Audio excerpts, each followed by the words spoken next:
Oh, there's that little red button.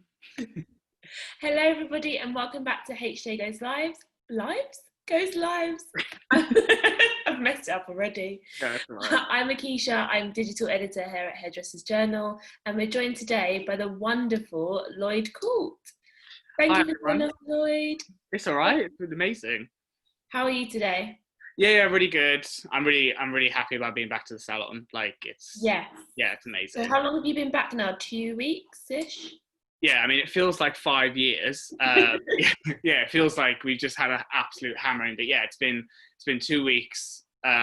2 weeks on Saturday, so it's been pretty full on, but it's been great. Yeah. Cool. And today we're going to talk a bit about the colour appointments that clients are booking now post-lockdown. Mm-hmm. Obviously, at Skyler London, you are a colour-only salon, so it must be like really on the forefront of your mind, like thinking about or trying to preempt what people might be booking and looking for since the pandemic closed the salons earlier this year. Yeah, I definitely think that, like, obviously cutting is really important if people have short hair, but I definitely think colour, we've seen, I've got loads of stuff to share, but like it's been a real crazy time, I think, for a lot of people. There's been a lot of people who I would expect to try and do something at home. I've had a lot of guests come in and I've been like, I can't believe you haven't cracked. Yeah. Like, I can't believe you in particular haven't cracked and done something. Yeah, so I'll let you ask the questions, but yeah, it's been great. Well, what I was going to ask first of all was, how did you cope at the beginning of lockdown, not being able to be in the salon? What was that like for you? Yeah, I mean, I love being in the salon. I love being around the team, and I love like the interaction I have with other people. My lockdown was actually okay. We were still working, so unlike a lot of other salons, and sort of controversially, we were kind of selling colour to our guests. I use the word guests instead of clients. It's not because I'm trying to change. You can still use the word client. I might use it. Thank you. We were still selling colour kits to our guests. We sort of turned into like this sort of distribution center where we had like an online spreadsheet, online ordering. We did Zoom consultations with people. It was almost quite full on, but not in the same sense of actually doing hair. And obviously we kind of became our own little Madison Reed, you know, that company in America, the one that like you put in all your details and, you know, we sort of send you a colour kit and stuff. So okay, I don't know that company. Maybe I should.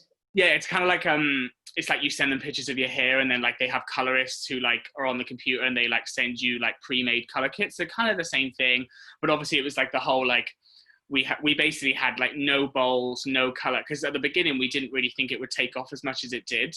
We thought we'd get like, you know, 50 or 60 people maybe wanting a color kit, but it ended up being about 500 people, I think, in total across the whole lockdown. And these color kits, just to be clear, they're to maintain color that you've applied, right? Not to make them the professional.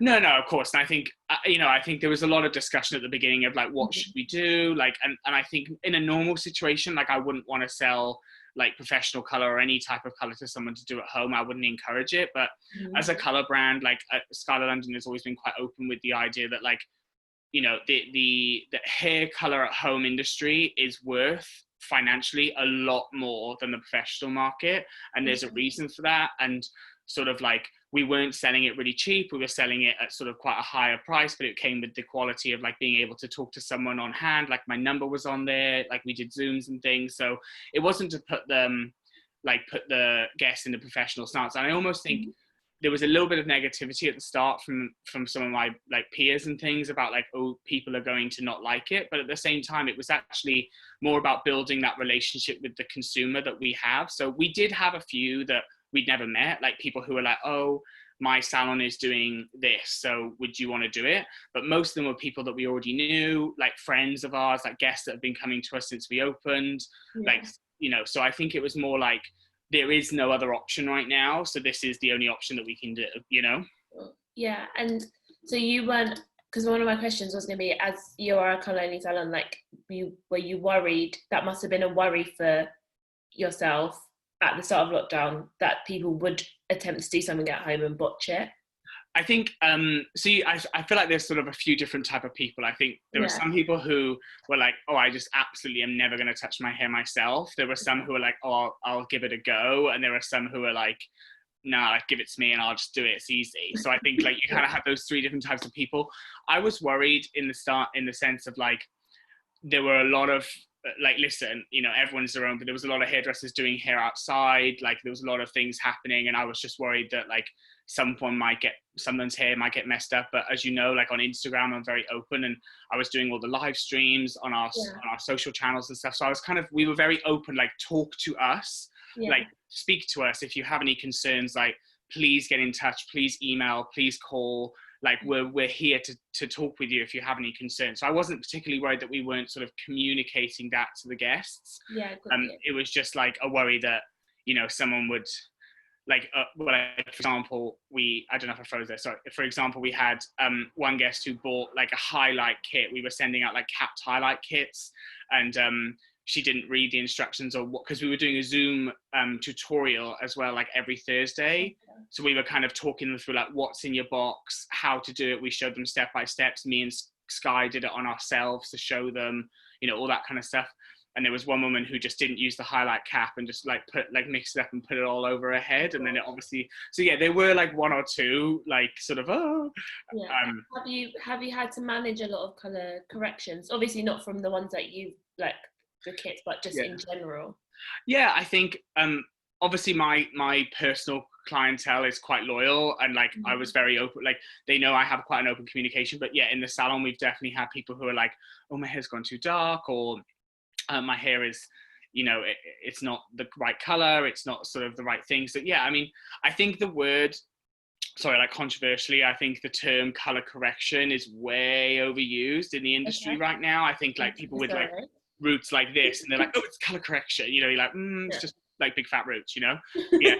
Like me and my best friend we call it big fat roots. So I wouldn't say someone with long roots is necessarily a correction, but definitely we've had to deal with stuff that we wouldn't necessarily have to deal with. And also it's about managing the guests and clients' expectations as well. Like someone who comes in with regrowth like this every 6 weeks to have highlights, and now they're coming in with a regrowth like this, hair is going to look different. You know, that's definitely something that I've made sure that the team and myself are very aware of, talking to them and saying, I know you have a regrowth like this normally, now it's like this. There is going to be a lot more depth. You may need 2 appointments to get it back to what it was, you know, all that kind of stuff. Yeah, fair enough. And you mentioned before about using Zoom and like giving your number. Is that how you've been kind of managing the consultations that you've had to like do prior to appointments? Yeah, so we already offered, so we were kind of ahead of the curve, like we already offered Zoom consultations already, because I feel like we obviously do them in the salon, but some people live far away, or a lot of people travel, like, you know, from up north, London or whatever, and it's a bit of a hassle to come. So we already did Zoom consultations anyway. So yeah, we kind of just offered them out. They were all on the website to book. They were £10, but no one really begrudged paying the £10 because and that price would come off the color kit if you bought it. So if you bought a color kit, it was 45. If you did a Zoom consultation, then you purchased one, it'd be 35. So, you know, that kind of thing. But I think like, yeah, Zoom is really interesting. I think you get a lot of people with like technical issues. And in fact, I actually met so many nice people, and I had a guest who happened to be on a mailing list that I did like in my old salon that came to Skyler London and ended up not staying at Skyler London for whatever reason. And actually she has now come back to the salon for the reason that we were so communicative, because her salon that she was going to, obviously through no fault of their own, everyone is very different. They didn't have maybe the facility or the understanding to kind of go in and be like, right, let's talk to them. Let's kind of, you know, let's really get on it. Because I think the salon that she would, you know, we're very lucky that we have a whole team of people that work behind us, like website people, phone companies, managers, you know, everyone's cut. But obviously if you're a small salon, you know, it's very overwhelming, the whole idea of like, oh God, what do we do? Like, and I completely understand that, you know? Yeah. And do you think that the extended period of like closure for salons has made like guests more adventurous with their hair, or do you think it's made them more like, oh, I just want my normal hair? Well, I think I've noticed sort of people want to go back to the same, and then people want to be less maintained. I've had a lot of my guests who have come to me and said like, I'm worried about it happening again. So can you do something that's less, you know, badum, like rather like more natural? No more big fat roots. No, technical term is badum. Like badum. So they want to have something that's a bit less maintenance, a bit like less blonde or a bit more rooty or whatever, because they're kind of concerned. We've got a few people who are working from home, so like they're experimenting with like, oh, I've always wanted to have some pink in my hair, or you know, that kind of thing, so they're doing it. And I think it's but I think the whole idea of like the change is good, because people have had time to really think about, like, okay, so I have a guest, well, she's not my guest, but she's a guest at the salon, and she would be in every 2 weeks, 1.5 to 2 weeks, with regrowth like this big to cover her gray hair, like 100% gray. Like she was obsessed with coloring her gray hair like dark. And I did a Zoom consultation with her maybe like 2.5 months into lockdown, and she'd grown it out. And I thought she was going to be like, right, like, come on, like slap it on, babes, you know? Yeah. And she was like, oh no, actually, I'm thinking about growing it out. So what can I do to kind of grow it? And I was like, if there was a list of people who I would think you're like, get me in, you know, I said to her, I was like, I thought you'd be like here, you know? And she did come in and ended up having it like color removed and a few lighter pieces to kind of blend it in. But like, I was like, Jesus, like I thought you'd be like, you know, the first one in. So I definitely think people have changed their opinion on what their hair should look like. Yeah. Maybe embracing that naturality. I think that's And also the kind of feeling from guests is, you know, sadly is, you know, I've had I was saying this to my friend earlier, like for some reason I attract HR directors. I don't know why. I have your main client base. Yeah, like if you work in HR, I'm here. I love it. I love hearing the goss. You know, I'm like, oh, tell me who's rude. So, tell me who got fired. But no, they're kind of telling me about like, you know, a lot of redundancies are happening everywhere. Like people are worried about their jobs. People are worried about job security. So I think people are sort of maybe holding back. Not everyone, but there is definitely a feeling of like, I'm concerned that my job won't last, or I'm concerned that my business won't last through this, you know, like that kind of thing. So I think there's definitely a sort of, can I be a bit less maintenance than I used to be, because I'm concerned about the price, like how I'm going to be able to afford it going forward, you know? Yeah, which is sad, but then also in the same breath, it just kind of shows how important people's hair is, because they're not saying, I'm not coming back. They're saying, can you make it easier for me to come back? Yeah, you make it cheaper for me so I can come back more. I think they still want the experience of coming to the salon, but obviously they maybe want like it to be more financially available for them to come, like rather than having a full head of highlights, maybe having a color and a few highlights, you know, like maybe having, you know, less highlights or a bit more of a root shadow. You know, there's loads of things you can talk through, and I think it's about being like, as a colorist, it's about being compassionate to everyone's needs. Like there are some people whose jobs are like 100% secure, like they're not worried at all, and then there obviously are some people who are like, I'm worried about where my life's going to be in the next year or so, you know. So I think it's about compassion for what their position is, you know. Yeah, exactly. And with regards to like your popular services at the moment, is balayage still booming? I think balayage has always been booming. I think we sort of I think there's a shift between like, so like it kind of went like this, like this is, I see it on like a scale, it's like, oh, it went like balayage, like dark, and then it was like, oh, like maybe highlights, and then like now you're coming into like this root shadow highlighted kind of thing. I mean, you see on my Instagram, it's basically all I do is like foiling and, you know, that kind of thing. I think balayage is very interesting. I think people like the word, maybe not necessarily the look.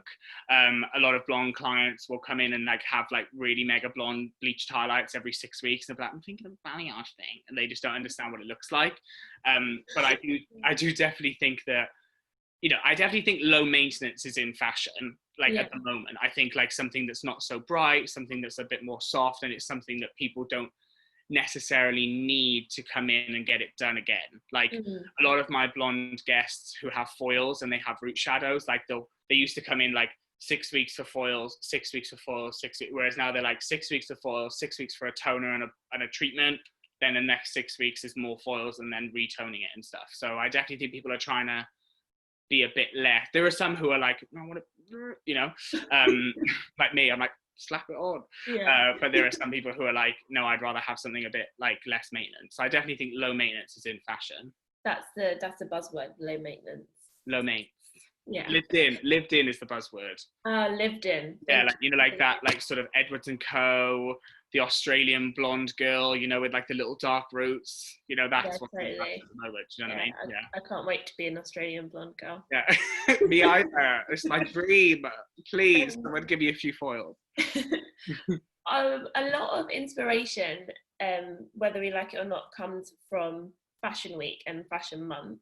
And like seeing the colours that come down the runway, people obviously make movables from that, and maybe obviously people aren't always going for pastel hair, but then it might be infused in some way into, you know, a stylist lookbook or collection. Where do you think people are going to get obviously Fashion Week's still happening, but it's going to be less prominent now because of COVID. Where do you think people will be also getting inspiration from for like? Yeah, so I think I'm a big fan of trends. I'm a big fan of, like, rose gold for me was like, I was all about it. Like, I loved it. I thought it was fantastic. I definitely think that, you know, I know people, like, there are a lot of, like, people who are very anti-Instagram, but I think it's really good. I think a lot of people see Instagram as like this kind of like, I can understand what my hair can do and what it can't do. I think trend-wise, I think it's going to be led by, I think trends are led a lot by money. So I think, like, and that's maybe a bit of a weird phrase, but I feel like financially how the world is going to be is definitely going to lead the trend into like what you can afford and what is the right thing to do. So the more people who in the street who have like low maintenance, more balayage kind of thing, I think that's what's going to attract more people to that kind of look.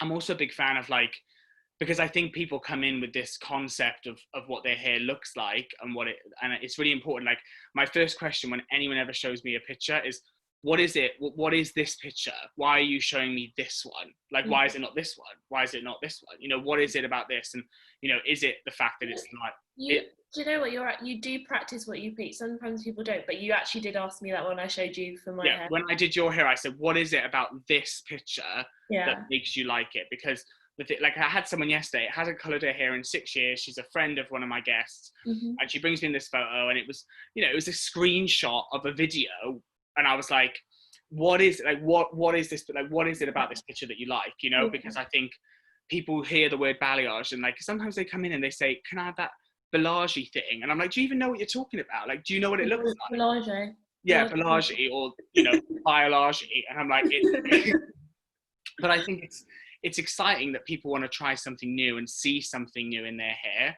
but it's like, do they understand what it is? Like, I've had a guest come into me this week who's moving to Denmark, and I've done her hair for a while, and she says to me, like, oh, she normally has bleached highlights, and she says, I just want to go dark. And I said to her, is it because you want to be dark, or is it because the only two options you think you have available are blonde and dark? Because there's a lot of things in between those two things. I think that's what's really important, is people need to realize that there's not just like dark and light, like there's lots of things in between. What's your process of like steering someone not away from something that won't suit them, but like kind of into a place that suits them better? I think like a lot of people talk about face and about like what suits people's face, and I definitely think that's important, because like what I mean by important is, I mean, like, if someone comes in with like dark hair and dark eyes and they want to go like bright copper, it might just be like, no, that's not what I mean. What I mean is, like, if someone comes in and they're like, oh, I want to try this, like, you know, it's about conversing with them and saying, like, you know, do you realize that this is what it's going to look like? Do you realize that, you know, your hair is going to need more maintenance or less maintenance? Do you realize that it's going to maybe look warmer or darker or whatever? I always say to people who are blonde, because obviously I do it, like, pretty much most of my clientele is blonde, and I say blonde me. blonde. No, it's like, no, I do have a few brunettes, don't get me wrong, like, but yeah. And then people say, like, oh, I want to be dark, you know, and I want darker bits. And I say to them, you do realize if I dye your hair dark, you're going to feel like your hair is black. Like, I think it's about, you know, and I'm a bit tongue-in-cheek with my guests, as you know already, through your hair. Like, I'm a bit like, that's not really going to look that nice, is it? You know, like, kind of thing. And I think it's about, like, I think it's all about energy, reading. So this sounds a bit like kooky, but like if someone's a 10, someone's sitting in your chair going, yeah, I want to be black, way black hair, like white streaks, like pink it up, you know, then you've got to match that. Black hair and white streaks. Oh, it's happened. You know, e-girl, but like, also TikTok is a trend thing, just saying. But like, I think people, like, if they're a 10, you match that 10, like that's the energy you put out. You say like, yeah, let's just do it, you know? And then if someone comes in and they're like, oh, hi, yeah, I just want to like, you know, you got to match that energy. Because I'm a very energetic person, especially. Yeah, you're about at least a 9.5. 9.75, I would say at least. Okay, right. But it's about like bringing it down to like that person's level. Like, you know, with some people I can like, I say there's one of the girls who works with me called Stacia, who is amazing, but she is like 11 and a half at all times. Like she's always like, you know, and I'm like, and it's just so brilliant to see because she attracts that kind of guest that are like, let's bleach it, let's make it blue, woohoo, you know, like, but I think it's about like, if you're trying to talk to someone like genuinely about what you think is going to look right or not, I think it's about matching that energy to them and being like, okay, let's talk about it. Let's look at pictures. Let's really explore why you've decided to go for this. Because at the same time, someone coming in to get their hair done, it's almost funny that like I don't expect them to know anything because it's not their job. Like I wouldn't go into their job and be like, yeah, so I want to like change all around in here. Like I don't know anything. So I basically almost expect them to know nothing and then try and explain to them like from a human perspective, not a colorist perspective, what they want, you know? Yeah. And how do you think your client appointments have changed? Your client appointments, just appointments in general, not just your client appointments, have changed like since you've reopened? So I think that it's really important to note that like every hairdresser works differently. It's also very important to know that we, as you know, you've been to the salon, anyone who has been to the salon, we are very, very fortunate that our salon is absolutely massive. It's like a department store, you know? So in terms of social distancing and like all of our precautions, we've already got enough space to kind of basically continue as we were before. We've put up screens and all that kind of stuff to keep things away. All the guests are wearing masks. Don't get me started on the mask conversation. I will have a fight with someone.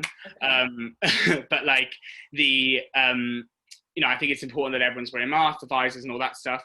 I think for me, my personal thing is that I'm a very efficient, don't like the word quick, I'm a very efficient colorist, so I can run my column quite well. So for me, not much has changed except how, like because I like to sort of think like, it's really simple to say full head, blow dry, but that full head might not be as much as someone else. So I know all people by name, I understand what it is, what they need and what they want. Gauge it and work it out. Yeah, but I think that like, you know, I would love to work one-to-one. I think that'd be really nice, but not all my guests would like that too. And I think like the salon is so big that if it was all one-on-one, you wouldn't get the buzz of a salon. Like I love the buzz of the salon. Like when you walk in, it's like, like it's like everyone's like the music's going and everything's fun, but it's still safe, you know? And I think I used to have on a Saturday morning, like 4 people in at once. I don't do that anymore because obviously that's not very safe. But like as soon as I can, I'll be doing it because I'll be like, you know, but I used to have like 4 root tints within like an hour, you know? And I'd like, the thing is like, I think as a colorist, I used to work with a hairdresser who was like, all of his guests were like quite friendly and we always talk to each other. So I always like sit mine next to each other. I'm like, oh, this is Sharon, this is Beth. Like, oh yeah, she works here. Like, do you know what I mean? I think I'm very like interactive, but you know, so I think it's, a lot has changed in terms of appointments. Like the time that we've sort of stretched them down for some colorists, for some we haven't. I think it's all individual to that hairdresser and what they do and how they work, you know? Yeah, we're running out of time now. So my last question is, how do you think lockdown has changed the perception of hairdressing like across the world? Yeah, I think that's a really interesting question. I could go on about this, but I think I don't go on about it for ages because I know we haven't got much time. But the first thing I would say is I think it is actually maybe a good thing for hairdressers to be less walk-in available, like more busy and more booked. I think if we look at it from that perspective, booked and busy, honey. I think it's going to be better for us to be like, you know, no, we're not free, etc. I definitely think that hairdressers are sometimes by some people perceived as lesser than. I had a discussion. When I say discussion, I mean an argument with someone on a social media platform the other day saying that like why, like, because someone got charged a lot at a hairdresser's, and someone's response was, what are these hairdressers, millionaires? So my response was like, so can a hairdresser not be a millionaire? Is that like not okay? Like, is that some sort of like an acceptable scenario for you in your head to be, you know, not a millionaire? I think that, you know, a lot of people are sort of starting to understand that emotional connection that you get with your hairdresser is really, really important. And I think people are starting to love, like, I think the salon is a really safe environment for people to come and have fun. And I think that that's what's going to happen, really. I think people will kind of be really excited to come back. And also, like, people who maybe didn't appreciate the power of a good hairdresser or the power of a good relationship with a hairdresser might completely change their opinion. Do you know what I mean? Yeah, definitely. Well, thank you so much for joining us today, Lloyd. I have no idea how to stop this. Quite funny. I think you click stop record. Yeah, but then do you then end it? I don't know. So we'll just see. But thank you for joining us. And any questions for Lloyd? Where can people find you? On my Instagram at Lloyd Court Hair, and then you can also. Oh, sorry. It's okay. Don't worry. We just won't book you again. Yeah. Oh, no. At Lloyd Court Hair on Instagram. Basically, you can ask me any questions there. Yeah. Perfect. Have a lovely rest of your day, Lloyd. Bye, honey. See you later.